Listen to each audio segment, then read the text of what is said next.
एक बार की बात है, एक जंगल में पहाड़ की चोटी पर एक किला बना था। किले के बाहर एक ऊंचा विशाल देवदार का पेड़ था। देवदार के पेड़ पर एक उल्लू रहता था।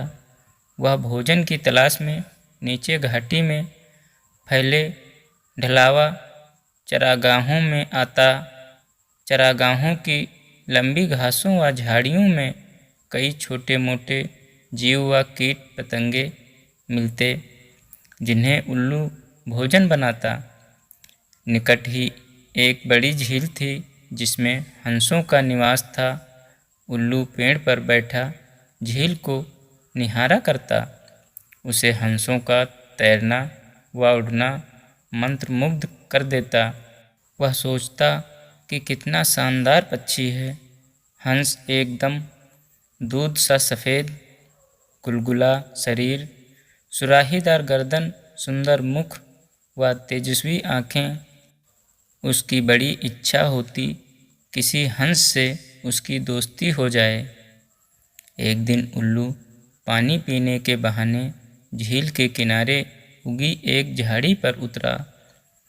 निकट ही एक बहुत शालीन व सौम्य हंस पानी में तैर रहा था। हंस तैरता हुआ झाड़ी के निकट आया। उल्लू ने बात करने का बहाना ढूंढा। हंस जी, आपकी आज्ञा हो, पानी पी लूं, बड़ी प्यास लगी है। हंस ने चौंक कर उसे देखा और बोला, मित्र, पानी प्रकृति द्वारा सबको दिया गया वरदान है। इस पर किसी एक का अधिकार नहीं। उल्लू ने पानी पिया, फिर सिर हिलाया जैसे उसे निराशा हुई हो। हंस ने पूछा, मित्र, असंतुष्ट नजर आते हो, क्या प्यास नहीं बुझी? उल्लू ने कहा, हे हंस, पानी की प्यास तो बुझ गई, पर आपकी बातों से मुझे ऐसा लगा कि आप नीति व ज्ञान के सागर हैं। मुझ में इनकी प्यास जग गई है, वह कैसे बुझेगी? हंस मुस्कुराया, मित्र, आप कभी भी यहाँ आ सकते हैं। हम बातें करेंगे। इस प्रकार मैं जो जानता हूँ वह आपका हो जाएगा और मैं भी आपसे कुछ सीखूँगा। हंस व उल्लू रोज़ मिलने लगे। एक दिन हंस ने उल्लू को बता दिया कि वह वास्तव में हंसों का राजा हंसराज है। अपना असली परिचय देने के बाद हंस अपने मित्र को निमंत्रण देकर अपने घर ले आया। हंसराज के शाही ठाठ थे। खाने के लिए कमल व नरगिस के फूलों के व्यंजन परोसे गए और जाने क्या क्या दुर्लभ खाद्य थे, उल्लू को पता ही नहीं लगा। बाद में सौंफ इलायची की जगह मोती पेश किए गए। उल्लू दंग रह गया। अब हंसराज उल्लू को महल में ले जाकर खिलाने पिलाने लगा। रोज़ दावत उड़ती।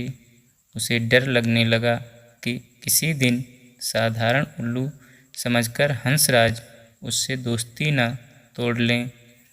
स्वयं को हंसराज की बराबरी का बनाए रखने के लिए उसने झूठ मूठ कह दिया कि वह भी उल्लुओं का राजा उल्लूकराज है।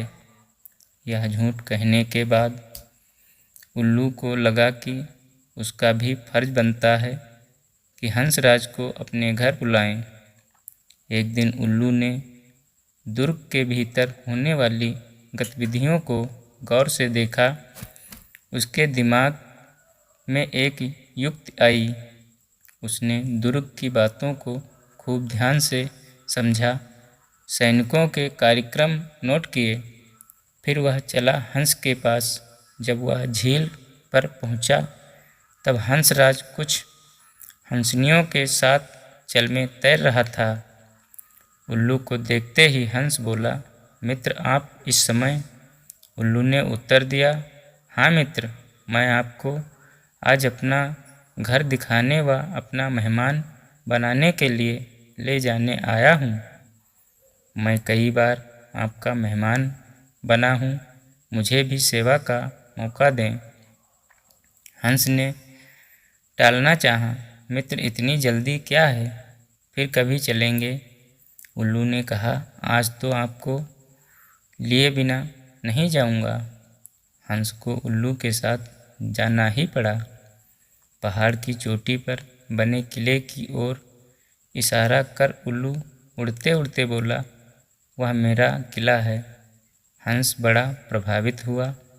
वे दोनों जब उल्लू के आवास वाले पेड़ पर उतरे तो किले के सैनिकों की परेड शुरू होने वाली थी। दो सैनिक बुर्ज पर बिगुल बजाने लगे।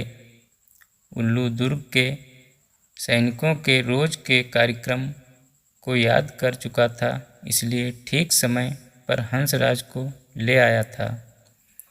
उल्लू बोला, देखो मित्र, आपके स्वागत में मेरे सैनिक बिगुल बजा रहे हैं। उसके बाद मेरी सेना परेड और सलामी देकर आपको सम्मानित करेगी।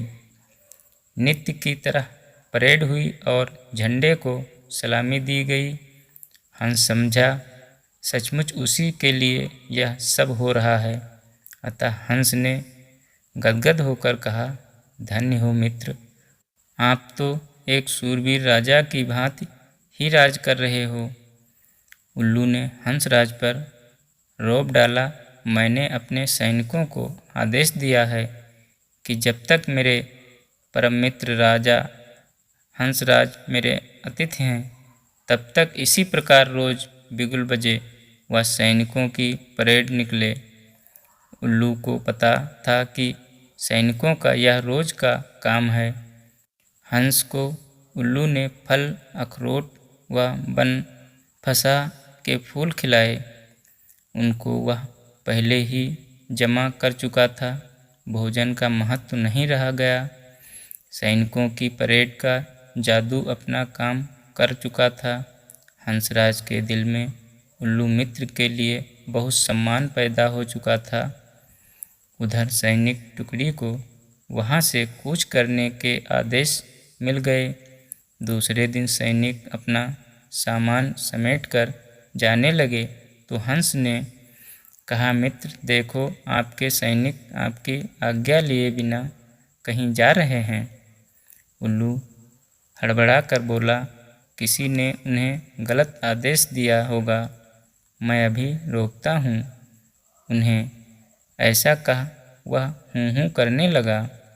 सैनिकों ने उल्लू का घूंघू आना सुना व अपशकुन समझकर जाना स्थगित कर दिया।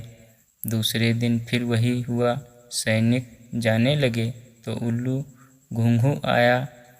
सैनिकों के नायक ने क्रोधित होकर सैनिकों को मनहूस उल्लू को तीर मारने का आदेश दिया। एक सैनिक ने तीर छोड़ा। तीर उल्लू की बगल में बैठे हंस को लगा। वह तीर खाकर नीचे गिरा व फड़फड़ाकर मर गया। उल्लू उसकी लाश के पास शोकाकुल हो विलाप करने लगा, हाय, मैंने अपनी झूठी शान के चक्कर में अपना परम मित्र खो दिया, धिक्कार है मुझे।